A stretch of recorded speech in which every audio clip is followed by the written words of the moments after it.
तो good look Spiderman universe की तरफ से एक नया कंटेंट आया है एंड वो थैंकफुली अच्छा निकला। जहां मैं बात कर रहा हूं स्पाइडर नोवार शो की, जिसके सारे एपिसोड्स एक साथ ड्रॉप किए जा चुके हैं। जहां ये अच्छा बनाया है, ऑब्वियसली कुछ अप्स एंड डाउन्स हैं इसमें, पर इतना कुछ गया गुजरा नहीं है कि प्रीवियस अपने मैडम वेब एंड मॉर्बियस जैसा बुरा ही निकल जाए।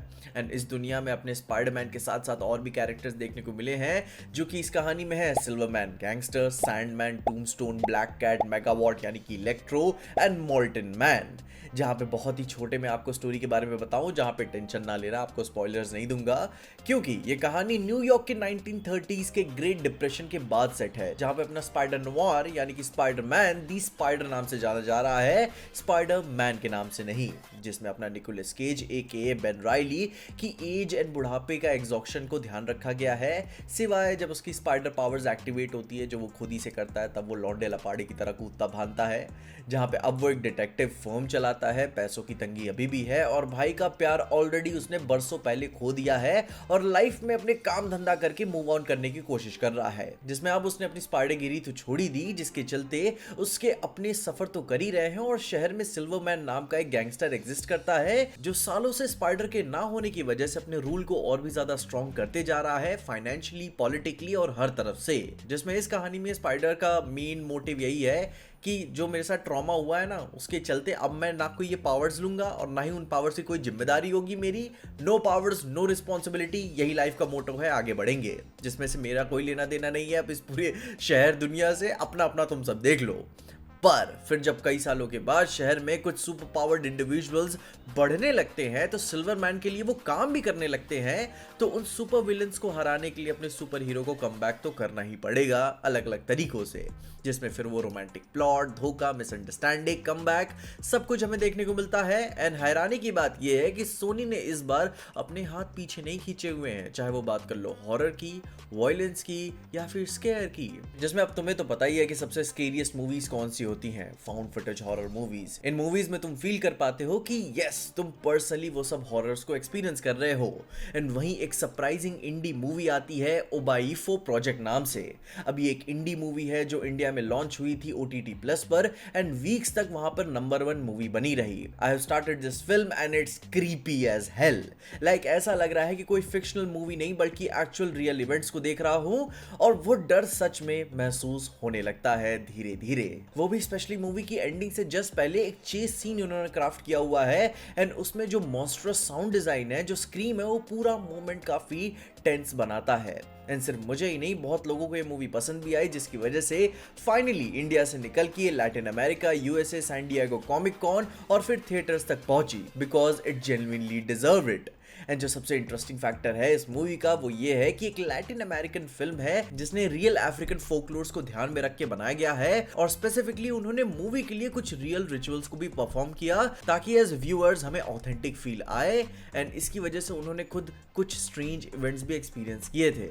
एंड इसीलिए इवन दो ये इंडी मूवी है जिसको स्टार्टिंग में बैकिंग भी नहीं मिली थी, बट ये one of the best found footage horror movies में से एक बनने जा रही है, ऐसी बातें फैंस कह रहे हैं। तो अब अगर तुम्हें हॉरर मूवीज पसंद है, कुछ नया देखना है, तो प्रोवाइडेड लिंक पे जाकर डेफिनेटली से एक बार चेकआउट जरूर करना और अपने ओपिनियन जरूर से बताना। बाकी तब तक के लिए अपनी मेन वीडियो पे आगे बढ़ते हैं, जहां पे आप अपने स्पाइडरमैन यानी कि स्पाइडर नोवार की बात करें, तो मैंने ये शो इसके ट्रू ब्लैक एंड व्हाइट वाले वर्जन में देखा था एंड कुछ मोमेंट्स में इट्स वेरी डिस्टर्बिंग, थोड़ा सा हॉरर वाली भी फील आती है। मतलब कि वॉयलेंस है इसमें अच्छा खासा है, पर वो कैंपी वॉयलेंस है, जो कि बुरा वॉयलेंस नहीं होता। कि जैसे कि जब आप 1930s की हॉलीवुड की मूवीज देखा करोगे ना, तो उस टाइम का अपना एक कैंपीनेस होता था, एक टेस्ट होता था, एक वॉयलेंस दिखाने का तरीका होता था। एंड उस स्टाइल को इंटैक्ट रखते हुए ब्रूटलिस्ट तरीके से कैंपी खून खराबा को उन्होंने दिखाया है, वो भी बिना ओवरडन करते हुए। लेकिन एक जो एसेंस उस जमाने की होती थी वो सही पकड़ी है, वो है डिस्टर्बिंग सिनेमा की, जो कि थोड़ा सा हॉरर के फील के साथ दिखाया जाता था। क्योंकि उन कुछ सीन्स को देखकर ब्लैक एंड व्हाइट में आपका जी मचल जाता है, थोड़ी सी अजीब सी फीलिंग आने लगती है कि ओह माय गॉड ये क्या देख रहा हूँ। एंड चाहे आपको अरैक्नोफोबिया हो या फिर ट्रायोफोबिया हो, जो सैंडमैन की स्किन भी देख के थोड़ा सा अजीब लगता है कि ओह माय गॉड, कि यू नो कि वो सैंड है, पर थोड़ा डिस्टर्बिंग सी फील ज़रूर से आ जाती है। इस तरीके का कमाल का डिज़ाइन रखा गया है। पर जो शो की बेस्ट बात है वो है अपने निकोलस केज की परफॉर्मेंस।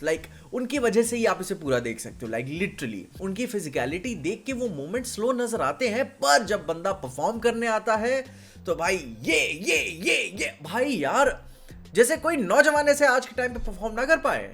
एंड इसे देख के आप कह सकते हो कि Nicolas Cage as an actor यहाँ पे देखने को मिल रहे हैं। क्योंकि मुझे तो वो हॉस्पिटल वाला सीन ज्यादा पसंद आया, वो अलग अलग पर्सनैलिटीज के साथ जब वो आके बात करते हुए निकलते हैं। तौबा यार, he is performing cinema.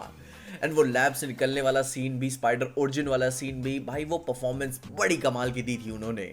And इतनी यूनिक, एक्सोटिक एंड वियर्डनेस के साथ उन्होंने कमाल का पुल ऑफ किया हुआ है कि ये होता है कि जब आप एक एक्सपीरियंस्ड एक्टर को देखते हो एंड वो बंदा कहता है ना डायरेक्टर या प्रोड्यूसर पे कि भाई कैमरा रोल करो, मैं पुल ऑफ कर लूंगा। एंड कितना कमाल का पुल ऑफ किया उन्होंने।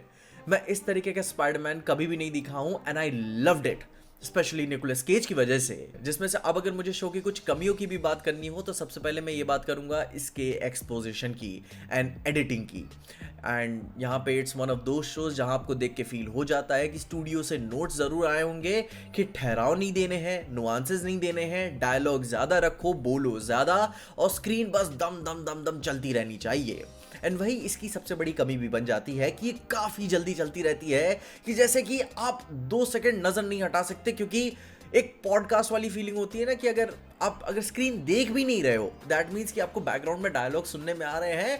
एंड अगर आप कुछ और भी काम कर रहे हो ना, it's just like a noise कि आपको समझ में आ रही है कि पिक्चर चल क्या रही है, जो कि अच्छा तरीका नहीं है। नेटफ्लिक्स से कर रहा था, प्राइम भी अब उसने ये शुरू कर दिया, जो कि ये काफ़ी ख़राब तरीका है।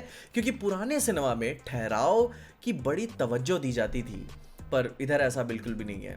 ऐसा लगता है, समझ में आ जाता है कि उन्होंने कुछ मैंडेट्स दिए होंगे कि हाँ यहाँ पे रुकना नहीं है, दौड़ते रहो पूरी की पूरे शो में, जो कि ये मुझे बिल्कुल भी पसंद नहीं आया। एंड ये चीज़ एडिटिंग में ठीक हो सकती थी, जहाँ पे अब इसके बाद जो चीज़ आपका इमर्जन ब्रेक करती है वो है निकोलस केज ही। क्योंकि जब स्पाइडर के साथ वो प्रेजेंट होते हैं ना फिजिकलिटी के साथ, जहाँ बंदा अकेले में तो आइकॉनिक परफॉर्मेंसेस डिलीवर कर ही रहा है, पीक पे पीक हमें देखने को मिल रहा है। मैं उन्हें सिंगल फ्रेम में आराम से देख सकता हूँ।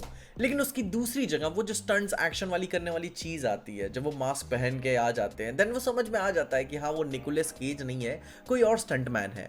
जिसमें कोई बुरी बात नहीं है, बट आई फील कि वो सही से हैंडल नहीं हुआ। क्योंकि फॉर एग्जाम्पल, सही एग्जाम्पल नहीं होगा but just for the reference एक, कि जब आप night of the 7 kingdoms show देख रहे होते हो एंड जब उसमें सर एरलन दी पेनिट्री निकलते हैं बेवड़े बन के लड़ते हुए तलवार के साथ अपने शो के उस फ्लैशबैक वाले सीन में, तो उस एक्शन में आपको ढीलापन, बुढ़ापा सब कुछ नजर आता है, पर वो समझ में आता है कि हाँ बंदे के पास स्किल्स हैं और वो पॉलिश है, वो कूलनेस नजर आती है। यहाँ पे it feels like you watching A entirely different person, जो कि इमर्जन ब्रेक करता है आपका। बाकी इन चीज़ों का अगर साइड में भी रख दें तो इसका CGI VFX बहुत ही प्यारा है, वो रियलिस्टिक गए हैं पर अपने कैंपी 30s की फीलिंग को भी भूलना नहीं चाहते, जो कि वो उनके set and look and feel में नज़र भी आता है। इवन बाकी एक्टर्स की परफॉर्मेंसेस भी कमाल की है, जिस तरीके से वो डायलॉग डिलीवरी देते हैं, जैसे बंदूक पकड़ते हैं, जिस तरीके से वो चलते हैं, उन्होंने अपनी रिसर्च की हुई है। एंड सबसे एक बात कहूँगा कि अगर अपने शो में सबटाइटल्स ना होते ना तो मोस्ट ऑफ द टाइम मुझे समझ में भी नहीं आता कि वो बोल क्या रहा है। डायलॉग्स तक पे भी वो इतना ऑथेंटिक गए उस टाइम के लिए। पर ये देख के अच्छा लगता है कि चलो अपना एक वर्दी स्पाइडरमैन शो हमें देखने को मिला, जिसे आगे फ्यूचर में कंटिन्यू करेंगे नए नए विलन्स के साथ, तो मुझे बहुत अच्छा लगेगा। कल को अगर मल्टीवर्स में भी इन्हें लेकर आते हैं तो मैं बहुत ही खुश रहूँगा। बाकी अगर आपने अभी तक नहीं देखा है तो मैं आपको रेकमेंड करूंगा कि ये ज़रूर से देख लेना। स्पाइडरमैन को हम कभी भी मिस नहीं करते, वो सारे स्विंगिंग विंगिंग वाले शॉट्स बहुत ही कूल हैं, वो कभी भी मिस आउट उन्होंने नहीं किया है। Nicolas Cage is a very very good actor भाई, मज़ा आई देख के। बाकी तो अपने ओपिनियंस में ज़रूर से बताना, एंड तब तक के लिए देखते रहना PJ एक्सप्लेन।